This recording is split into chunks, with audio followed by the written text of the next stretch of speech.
तो कैसे हैं आप लोग? एक बार वापस से आपका स्वागत है मेरे चैनल में। आज हम बात करेंगे जो हमारी सीरीज चल रही है पर्यावरण और इकोलॉजी से संबंधित जो लेक्चर्स है उनके अंदर हम कुछ कार्यक्रम साथ साथ कुछ संस्थाओं के बारे में बातचीत कर रहे थे। तो आज का हमारा टॉपिक होगा साइट्स के बारे में। साइट्स मतलब वन्य जीवों और वनस्पतियों की लुप्तप्राय प्रजातियों में अंतर्राष्ट्रीय व्यापार पर कन्वेंशन। हिंदी में कहें तो वन्य जीवों और वनस्पतियों की लुप्तप्राय प्रजातियों में अंतर्राष्ट्रीय व्यापार पर कन्वेंशन की बात करें जिसे साइट्स कहते हैं। इसी का अंग्रेजी में convention on international trade in endangered species of wild flora and fauna. अब इसको जिसको पढ़ ना पाए वो उनके लिए convention on international trade in endangered species of wild flora and fauna.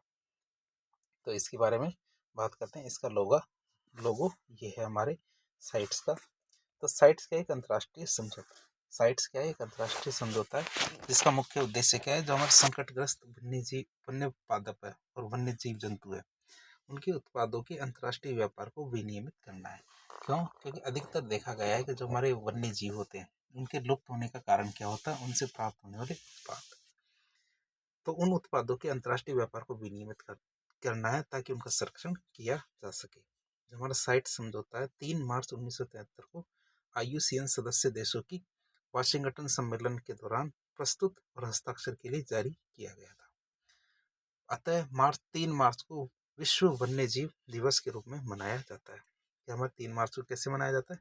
विश्व वन्य जीव दिवस के रूप में मनाया जाता है। IUCN मतलब international union for conservation of nature and natural resources. तो इसकी बात हम कर रहे थे। साइट्स का समझौता हमारे 1975 में प्रभावी हुआ और साइट समझौते की क्रियान्वयन और प्रबंधन की जिम्मेदारी किसे दी गई?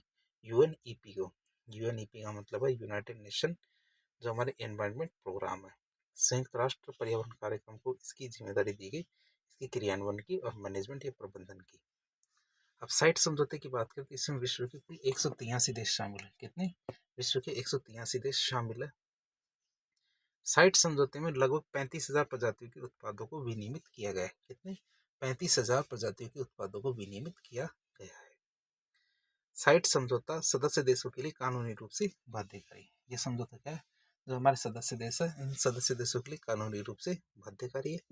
साइट्स की बैठक की बात करें, कोप ऑफ साइट्स, तो प्रत्येक 3 वर्ष में साइट समझौते के सदस्य देशों की बैठक आयोजित की जाती है। हर 3 साल में लोग आते हैं, बैठते हैं और इनके बारे में बातचीत करते हैं। पहली बैठक की बात करें तो हमारे कोप 17 2016 में जोहान्सबर्ग दक्षिण अफ्रीका में हुई थी। कोप 18 हमारे 2019 के अंदर जेनेवा स्विट्जरलैंड में और 2022 के अंदर पनामा सिटी पनामा के अंदर इसकी बैठक हुई थी। अब साइट्स के मुख्यालय की बात करें तो साइट्स का मुख्यालय हमारे जेनेवा स्विट्जरलैंड में है। यहाँ पे जेनेवा स्विट्जरलैंड में इसका मुख्यालय। अब ये साइट्स के अंदर क्या प्रजातियों को 3 कैटेगरीज में बांटा गया है। कितनी कैटेगरीज में? 3 कैटेगरी में इसको बांटा गया है। साइट समझौते में प्रजातियों को 3 कैटेगरी कौन कौन सी है? सूची 1, सूची 2, सूची 3 अर्थात सूची प्रथम, सूची द्वितीय और सूची तृतीय। सूची प्रथम की बात करें तो सूची प्रथम में उन प्रजातियों को शामिल किया गया जिन्हें विलुप्त होने का खतरा है। ऐसी प्रजातियां जिनको विलुप्त होने का खतरा है उनको शामिल किया गया और इन प्रजातियों को वैज्ञानिक या शैक्षणिक कारणों जैसे हमारी असाधारण परिस्थितियों को छोड़ के इनका अंतर्राष्ट्रीय वाणिज्यिक व्यापार प्रतिबंधित होता है। अब क्या है इसमें कि वैज्ञानिक और शैक्षिक कारणों को छोड़ दो, नहीं तो बहुत सारी जो परिस्थितियां होती हैं उन परिस्थितियों में इनका अंतर्राष्ट्रीय व्यापार क्या है कि प्रतिबंधित होता है कि आप इनका व्यापार नहीं कर सकते। प्रथम सूची में लगभग 1200 प्रजातियों को शामिल किया गया है। कितनी प्रजातियां हमारी? लगभग 1200 प्रजातियां जिनमें को इसमें शामिल किया गया है। जैसे कि हमारा एशियाई शेर है, एशियाटिक लॉयन है, जो हमारे गुजरात की गिर राष्ट्रीय उद्यान के अंदर पाया जाता है। कौन सा? Asiatic lion. वैसे चित्र में आप इसको देखकर पहचान जाएंगे। जो हमारे मुफासा है या फिर हमारे जो किंग मूवी है, लॉयन मूवी, तो उसके अंदर पे आपने देखा होगा। जो लेटेस्ट में भी एक मुफासा मूवी आई हुई है किंग की, तो उसमें भी देख सकते हो कि हिमालयन में मिलने वाला रेड पांडा, तो ये भी हमारी इसी श्रेणी में। एलिफेंट, ये भी इसी श्रेणी में। अब एजुकेशनल या फिर हमारे जो साइंटिफिक है, इन्हीं कारणों से आप इनका ट्रांसपोर्ट कर सकते हो, नहीं तो और किसी भी कारण से इसका ट्रांसपोर्ट नहीं हो सकता। फिर आता टाइगर हमारा, जो बंगाल टाइगर है, तो ये भी इसी श्रेणी में शामिल किया गया है। बात करें दूसरी सूची की, तो इसकी जो अपेंडिक्स 2 है यह सूची द्वितीय है। तो द्वितीय सूची में वे प्रजातियां शामिल की गई जिन्हें विलुप्त होने का खतरा नहीं है, परंतु इनके व्यापार को विनियमित नहीं किया गया तो इनकी संख्या में गंभीर गिरावट आ सकती है। द्वितीय सूची में शामिल प्रजातियों के व्यापार को परमिट के द्वारा नियंत्रित किया जा सकता है। क्या किया जा सकता है? द्वितीय सूची में शामिल जो प्रजातियां हैं इनके व्यापार को परमिट के द्वारा नियंत्रित किया जा सकता है। द्वितीय सूची में शामिल प्रजाति की संख्या लगभग कितनी है? 21,000। कितनी? इनकी सूची में जो संख्या कितनी? 21,000 है। तीसरी आती है सूची तृतीय या अपेंडिक्स 3। तो तृतीय सूची में वे प्रजातियां शामिल की गई है जिन्हें किसी सदस्य देश में संरक्षित किया गया है। जिन्हें क्या?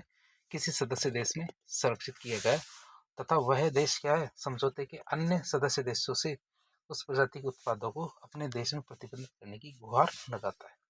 तो इस प्रजाति को तृतीय सूची में शामिल किया जाता है। जैसे कोई प्रजाति किसी विशिष्ट देश में ही पाई जाती है तो वह साइट के दूसरे सदस्य उनसे रिक्वेस्ट करता है कि कृपया क्या है कि इस प्रजाति के किसी भी उत्पाद का आप उपयोग न करें। क्यों? क्योंकि यदि आप उत्पादों का उपयोग करेंगे तो हमारे देश के अंदर जो ये जीव पाया जाता है तो इसके अवैध कारोबार हो सकता है। तो इस तरह के जो जानवर होते हैं, ये जीव जंतु या हमारी वनस्पति होती है, तो उसको हमारे अपेंडिक्स 3 के अंदर शामिल किया जाता है।